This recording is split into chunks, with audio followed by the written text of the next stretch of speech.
Hello everyone, this is some Christian guy back to you with another one of the contradictions. Find me on Facebook one way and on YouTube as per usual. Today we're going to deal with the fourth contradiction that is claimed to be the case. This one concerns a case of identity, as in who is who in the zoo. It's actually turns out to be a case of genealogy. So we're going to quickly jump into the actual source itself. As always, I'll refer you to the source. This is the objection over here. Ahimelech. All right. So was Abiather the father or the son of Ahimelech? Right. These are the verses that are quoted. And so let's go straight into the actual verses themselves. So we have a look see here. So we see the first one over here. It does seem to be the case, right, that Ahimelech, son of Ahitub, Abiather. So one of the sons. So let me first, just to give you guys some context of where we're actually going here, right, to give you the context of what's going on. We deal with a time period where King Saul, right, we start off in 1 Samuel. So this spans 1 Samuel, 2 Samuel, and Chronicles, right? These verses, and basically the particular time period that it's dealing with. You had a time where King Saul had a lot of issues with Daniel and persecuted Daniel, right? And as a result of this persecution, anyone that stood with Daniel was sort of targeted, was martyred, killed, exterminated, and so forth. In this, actually, if you go and read the story, you will find that Saul actually goes into a city and completely wipes out everyone. And in this particular verse over here, the first two or three verses that we read, it's actually talking about the fact that Abiather, who was the son of Ahimelech, managed to escape the massacre, right? Escape the massacre, so his father Ahimelech dies, and all the priests that were there. So these people are of a priestly order known as the Levites, right, of the tribe of Levi. This comes all the way back from when Moses set up the whole thing. These are the Levites. All right. So if we go to the verse, so we see here one of the sons of Ahimelech, the son of Ahitub. So Ahitub is Ahimelech's father, and then Abiather is Ahimelech's son, and fled after David. So he fled after David, joined David during the time of persecution. And the time period, no one can really nail down precisely exactly how long this particular issue lasted. But it seems from the available data that it was no more than about 10 years, right? It could be as little as 5 years from the persecution until Saul eventually dies, and then David actually becomes king in his place. So the whole saga might be is no more than about 10 years. Could be as little as 5. Some people say 7 years, and so on and so forth. But we can't actually be dogmatic on that. There's not enough information for us to actually go by. And the second verse is basically reaffirming Abiather, son of Ahimelech, fled to David in Keilah, right? And so that's basically a continuation of the story. So this is still 1 Samuel, and so now once we get to 2 Samuel, we see now that Ahimelech is the son of Abiather, right? And this is where the confusion is actually happening. So suddenly we see, but now we need to understand something, that this is now a different time period.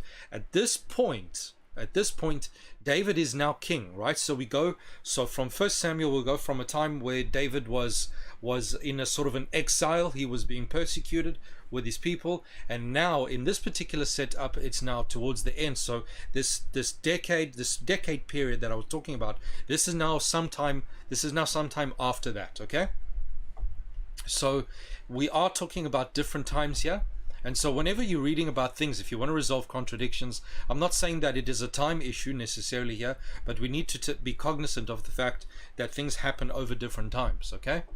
So now that David is king, we see an issue over here. It seems like the Ahimelech is now the son of Abiather rather than Abiather being the son of Ahimelech. Yeah. So that's the issue there. In Chronicles, we see the same thing. So now Zadok, it says here, Zadok is the son of Ahitub. So Zadok here is actually the brother of Ahimelech. Okay, he's actually the brother of Ahimelech. If we do this, if we do the genealogy here, because Ahimelech is also the son of Ahitub. Okay, and it makes sense because that they would be related, because we're talking about all the people that are involved here, right? If we look here, we're talking about priests, right? David is setting up the priests, the guys who are going to be the priests, and the priests come from the line of Aaron, which is the Levites.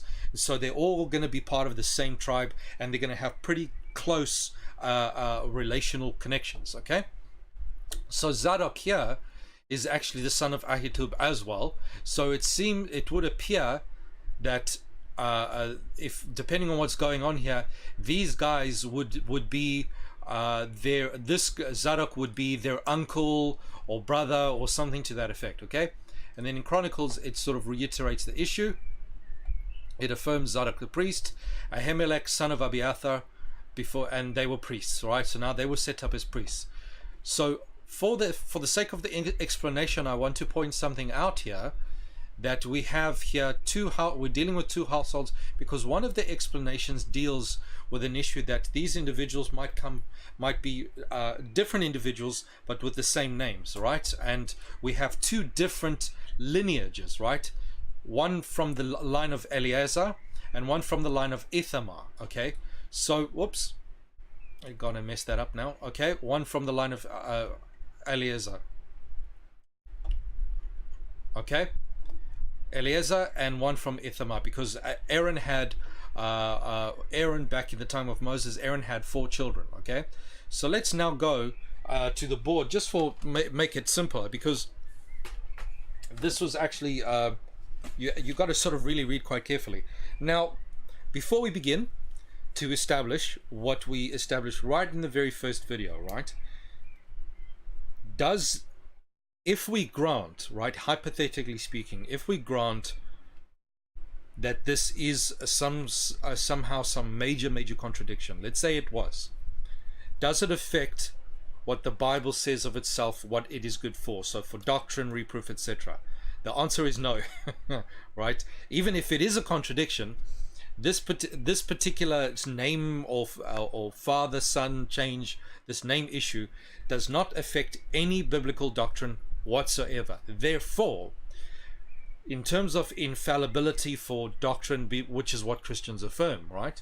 Infallibility, that, and what the Bible says of itself, that it's good for, so the doctrines are still there, the essence is still there, etc., etc.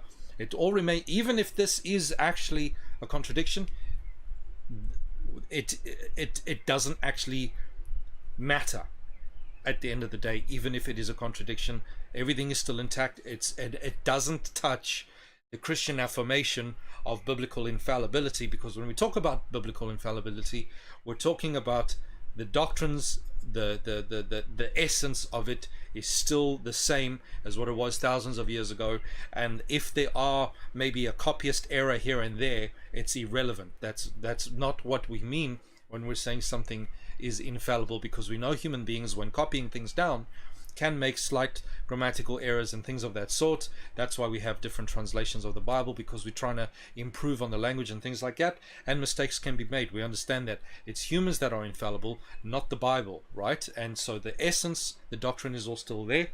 So even if it was, it wouldn't actually be a problem, and it doesn't contradict anything that the Bible says of itself in terms of its validity as a document for Christian faith. Okay, so here we have now so I've done a bit of a family tree here, and so what it seems like, there are two basic ways that you can resolve this. Now let me make one more point, right? If, let's say, I came to you and I said, my friend Victor, right, passed away, etc., right? And then my phone rang and I'm like, hey Victor, how are you doing, right? There's a few possibilities. Either I lied about Victor's death, or it means I know more than one person named Victor. Okay, not the same person. Makes sense? Because even today we are quite familiar with the fact that when there seems to be more than one, when there's a discrepancy in references, but the same names are being applied, you immediately, your natural assumption would be not that the person's lost their mind, but that there's more than one person with the same name. So if I take where I work, there are two Nigels, there used to be two Dannys, two Neils, two Roberts, and two Martins, okay, sort of thing. So, you know, people have the same names, and it's not your initial assumption. Your most basic assumption would be, if there seems to be some sort of discrepancy over here, it could just as easily be different people with the same names, right? So this idea that, so if someone wants to insist that this issue here is somehow a biblical contradiction and it invalidates 2,000 years of Christian history, you got to know that it's pretty self-evident that the person's trying to be a bit pedantic and is not actually really acting in good faith, right? The person is not really interested in any truth of the matter type of issues. So, you know, we got to, you know, and I will affirm that this is actually tough when you're reading and try to suss out all the different texts, because they don't make it explicit. They don't actually give you, here's a timeline. It can be a little bit difficult to say, so you've got to sort of draw the diagram and all that kind of stuff. Anyway, so there are two different explanations that can be given, right? So Aaron is right at the top, okay? So this is the lineage, the tribe of Levi, the priestly lineage. It started at Aaron. Aaron had four sons, so Eleazar and Ithamar, you will remember, and Nadab and Abihu. They passed away before they could have any kind of posterity left over. So one explanation, or one way to resolve this particular issue, is if you're actually discussing, and it seems like it could be, right? So these are two of the most reasonable ways of resolving the textual discrepancy, right? Is that Ahimelech, so remember I said there's Eleazar. Ahitub is actually the son of Eleazar, right? Ahimelech and Zadok, you'll remember I said were brothers, okay? So that's quite clear. And so what happens here is that you could have Ahimelech and Abiather, and then Abiather and the other one, Abiather and Ahimelech, because it's talking about the two lines when there's, because when the contradiction seems to take place, it's basically when in 2 Samuel and Chronicles, when now David is setting up the lineage, and he's specifically talking about setting up the priesthood according to the two lines, or the two houses, or the two families that come from Aaron. So it's one good possible plausible explanation is that the other Abiather and Ahimelech, they simply share the same names, but they come from a different lineage, right? Another explanation is that instead of that being the case, so instead of that this being the case, it could be that so it also, if you look at the text, right, you will find that it is said that Abiather also has a son called Jonathan. It could be that Abiather has more than one, and in those days it's quite likely that they had more than one son. And because his father Ahimelech was martyred, okay, so Saul killed him at the massacre, right, which is why Abiather fled, right? It's the massacre that Abiather fled and he went and joined David. It's quite possible that in order to honor the memory of his father, he actually called one of his sons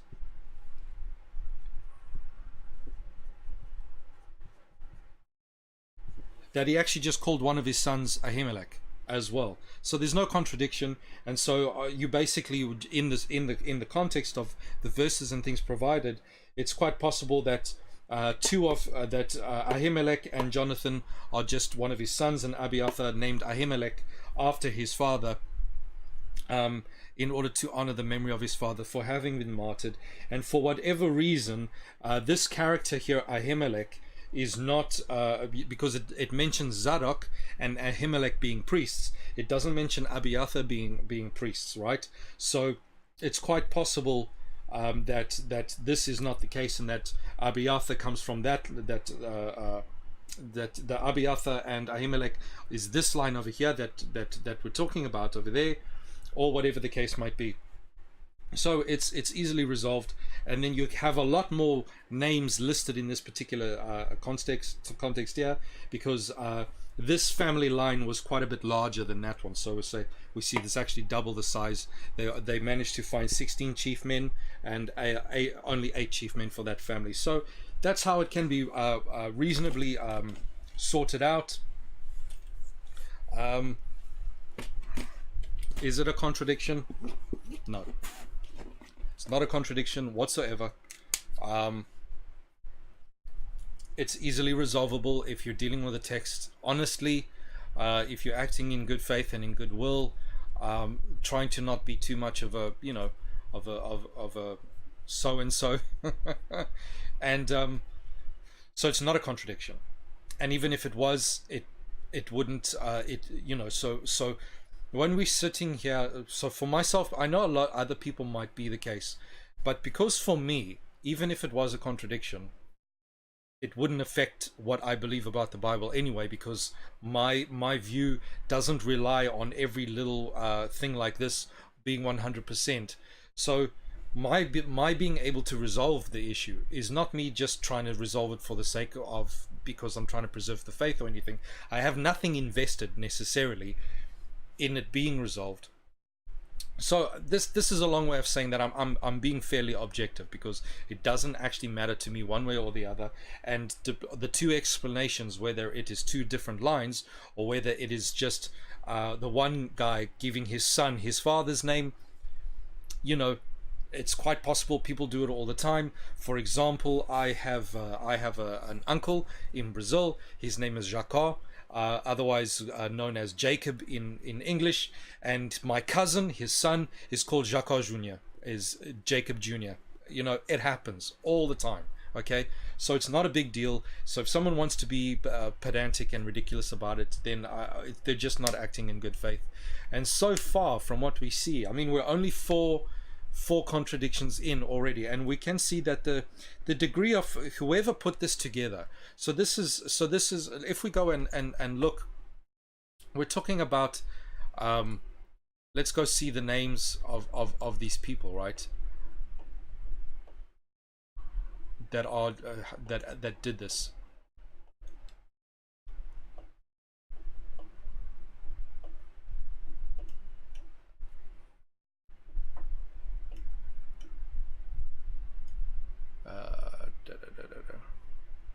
Right, so it's these people over here, right? Sam Harris, and I mean Sam Harris, it's actually a bit strange that Sam Harris is involved in this, because I've seen Sam Harris debate and stuff like that, and generally speaking, Sam Harris is actually pretty pretty good with correcting himself and trying not to strawman people. But it seems like for whatever reason, maybe Sam Harris didn't know better, or he couldn't be bothered. I mean, we never know. So these guys are atheists. They have personal investment in in just taking it for granted, the way many Christians do, right? Many Christians, even themselves, because of the controversy between atheism, many Christians are also quite happy and to behave in a dishonest manner and straw man the atheist position. It happens, we're human. So whether this is the case with Sam Harris and the other guys, Steve Wells, Andy Marlowe, but whatever it is that happened over there, if we avoid impugning their character, at minimum, this is a really, really shoddy piece of scholarship, but like really, really shoddy. I mean, come on, I'm just some Christian guy. I'm nobody, right? And I can resolve these things quite simply. It's not particularly difficult. Hasn't been particularly difficult so far. Maybe some really difficult ones will come later on. Who knows? Let's hope. Might make things a little bit interesting. But at best, this is really, really shoddy scholarship. At worst, they're trying to take people for a ride, and they're being dishonest with the text. They're treating it with a lot of bias, and but like I said, from what I know of Sam Harris, that doesn't seem to be really good, but you know, sometimes we get caught up in the heat of debates and the heat of things. So you know, these things happen. So who knows, man, right? But yeah, this is not this is debunked. The number 4 debunked, done and dusted. It's not a contradiction, and even if it was, it wouldn't be a problem, right? Ladies and gentlemen, thank you very much. God bless. Take it easy, and I'll see you next time. Ciao.